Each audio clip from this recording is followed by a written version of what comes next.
Hello friend, welcome back to my channel.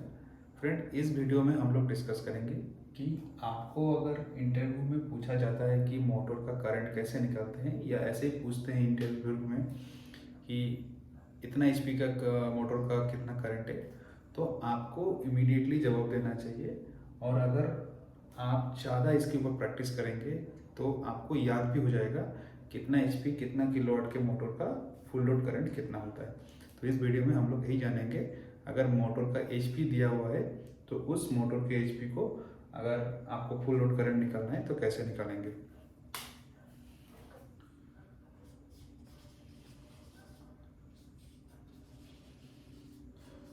I means induction motor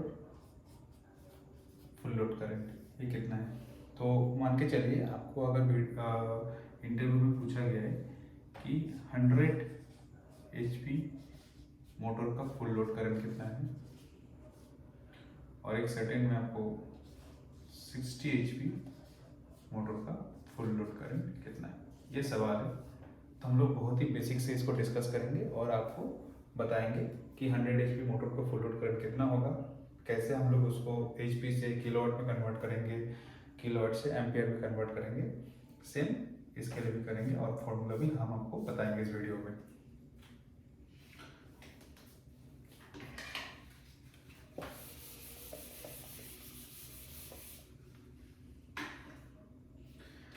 friend, सबसे पहले अगर आपका एचपी से अगर आपको कन्वर्ट करना है किलोवाट में,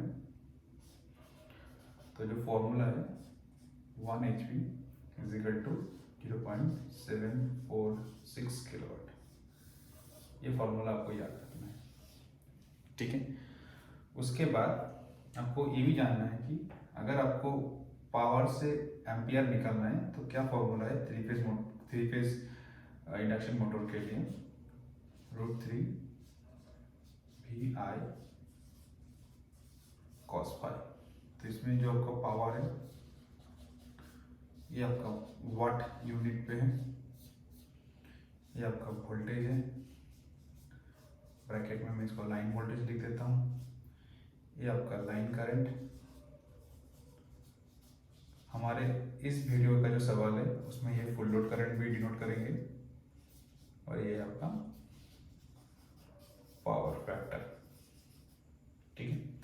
तो ये फॉर्मूला भी आपको याद रखना बहुत जरूरी है ताकि आप आराम से निकल पाए। तो ये दोनों फॉर्मूला है आपका, ये दोनों फॉर्मूला से आप निकल सकते हैं, ठीक है। अभी हम लोग इसके ऊपर ये करेंगे। तो सबसे पहले हम इसको छोटा करके इधर मेंशन कर देते हैं, 1 H P is equal to 0.756 kilowatt and P is equal to √3 VI cos phi. ये दोनों फॉर्मूला मैंने लिख के रख दिया। अभी सवाल क्या है, 100 एचपी मोटर्स, इसको अगर मुझे करना है तो बहुत ही सिंपल फॉर्मूला है, इनटू 0.746, ये बन गया किलोवाट। तो कितना आता है दोस्त, वैसे कैलकुलेटर तो नहीं चाहिए इसको, 74.6 किलोवाट, ओके। अभी 74.6 किलोवाट अगर है तो नेक्स्ट फॉर्मूला क्या है, is equal to √3 VI cos phi. तो अभी हम लोग करेंगे, कैसे करेंगे, P ये आपका वाटेज में है बट यहाँ पे किलोवाट है, तो आपको वाटेज में कन्वर्ट करना है तो 74 इंटू 6 इंटू 1000 किलोवाट से वाटेज कन्वर्ट हुआ, 1.732 √3 का वैल्यू। भी कितना होता है हमारे मोटर के लिए, 415।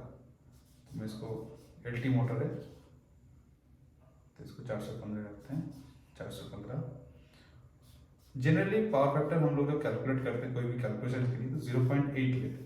तो अभी क्या है कि 0.87 भी होता है, 0.89 भी होता है, 0.85 भी होता है। तो पर इजी ये कैलकुलेशन को इजी करने के लिए मैंने इसको 0.8 पकड़ा, और इनटू करंट, क्योंकि इसमें देखिए मैंने P का वैल्यू डाल दिया, V का वैल्यू डाल दिया, √3 का वैल्यू डाल दिया, cos फाई का वैल्यू डाल दिया। मुझे ये निकालना है, I निकालना है। तो अगर I निकालना है तो मुझे क्या करना पड़ेगा, 74600 मल्टीप्लाई कर दिया मैंने, इसको क्या क्या से डिवाइड करना पड़ेगा, 1.732 इंटू 415 इंटू 0.8। तो इसका करंट आपको जो आएगा 74600 divided by 1.732 divided by 415 divided by 0.8, 129.7 नहीं आएगा 130 एम्पियर। तो आप बता सकते हो कि 100 HP मोटर का जो फुल लोड करंट आएगा वो 130 एम्पियर के आसपास आएगा। ठीक है, तो ये तो अभी 100 HP मोटर का हो गया। दूसरा एक मोटर का मैं आपको बताता हूँ। फ्रेंड्स, वीडियो के स्टार्टिंग पे मैंने बताया था कि आपको हर मोटर का HP, किलोवाट और उसका फुल लोड करंट याद होना चाहिए। ये तभी आपका याद होगा जितना आप खुद को अपने जो प्रोफेशनल फील्ड है उसमें खुद को एंगेज करोगे। ठीक है, मैं तो आपको स्टार्टिंग होते ही बोल दूंगा कि 60 HP यानी 45 किलोवाट मोटर है और इसका करंट जो है ना 78 से 80 एम्स के बीच में होना चाहिए। ठीक है, ये मेरा एक्सपीरियंस है, मैंने आपको बता दिया। तो अभी इसको हम लोग कैलकुलेट भी करते हैं।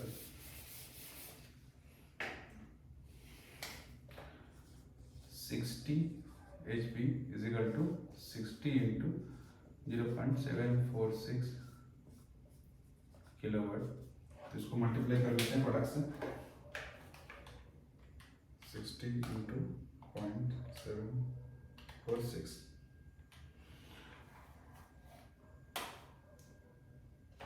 44.76 किलोवाट। तो मैंने आपको कितना बताया था 45 किलोवाट। तो स्टैंडर्ड 45 किलोवाट ही होता है, मार्केट में आपको 45 किलोवाट का मोटर मिलेगा, 44.76 का मोटर नहीं मिलेगा। तो हम लोग कैलकुलेशन में 45 को लेंगे। उसके बाद क्या है, P = √3 VI cos phi। Similarly दोस्त 45 into 1000 1.732 into 415 into 0.8 into current. अगर मुझे करंट निकालना है तो क्या करना पड़ेगा, 45,000 डिवाइडेड बाई 1.732 इंटू 415 इंटू 0.8। इसको हम लोग कैलकुलेट कर लेते हैं। Divided by 1.732 divided by 0.8 divided by 415। Friend, जो आंसर आता है ना वो 78.25 एम्प्स आता है। तो मैंने आपको कितना बताया था, 78 से 80 एम्प्स के बीच में आता है। तो 60 HP मोटर का अगर आप बताओगे कि 60 HP मोटर का कितना फुल लोड करंट है, तो वो 78 एम्प्स के आसपास है। ठीक है, तो फ्रेंड्स ये आपको याद होना चाहिए। ठीक है, तो जैसे मैंने आपको बताया कि आप जितना आपको खुद को एंगेज करोगे अपने प्रोफेशनल फील्ड में, अपने जब आप रहोगे electrical engineer, frontline engineer, GT DT जो भी आप रहोगे, उसमें आपको इतना आपके जो प्लांट के मोटर्स है उसके बारे में, उसका मोटर ट्रैकर प्रिपेयर करना है, उसको स्टडी करना है, तो फिर आपको याद हो जाएगा। मैं आपको बहुत सिंपल बोलता हूँ, जैसे 3.7 किलोवाट, या अगर किलोवाट का रेंज है तो मैं आपको HP का रेंज से बता रहा हूँ और ये आपका एम्पियर का रेंज से बता रहा हूँ। 3.7 किलोवाट, ये 5 HP मोटर है, इसका करंट 7.2 से 7.4 एम्प्स होना चाहिए। ठीक है, ये आपका 5.5 किलोवाट, ये आपका 7.5 HP मोटर है, तो इसका करंट 10.5 से 11 एम्पियर में होना चाहिए। आपका 7.5 किलोवाट, ये 10 HP का मोटर है, ये 13.9 से 14.5 एम्पियर तक करंट होना चाहिए। इसके बाद आपका आता है 9.3 किलोवाट, ये 12.5 HP का मोटर्स है, इसका करंट आपका कम से कम 17 से 18 एम्पियर तक आना चाहिए। उसके बाद 11 किलोवाट 15 HP का मोटर है, इसका करंट 20 से 21 एम्पियर तक आना चाहिए। तो ये जैसे आप प्लांट के मोटर्स के बारे में स्टडी करोगे, जितना आप प्लांट के मोटर के बारे में जानोगे उतना ये सब आपको याद रहेगा, और जैसे ही आपको इंटरव्यू में पूछेगा तो आप फटाक से उसको आंसर कर सकते हो। ओके फ्रेंड, अगर आपको ये वीडियो बहुत अच्छा लगा तो आप इसको एक लाइक दे देना, चैनल को सब्सक्राइब कर देना। Thank you very much.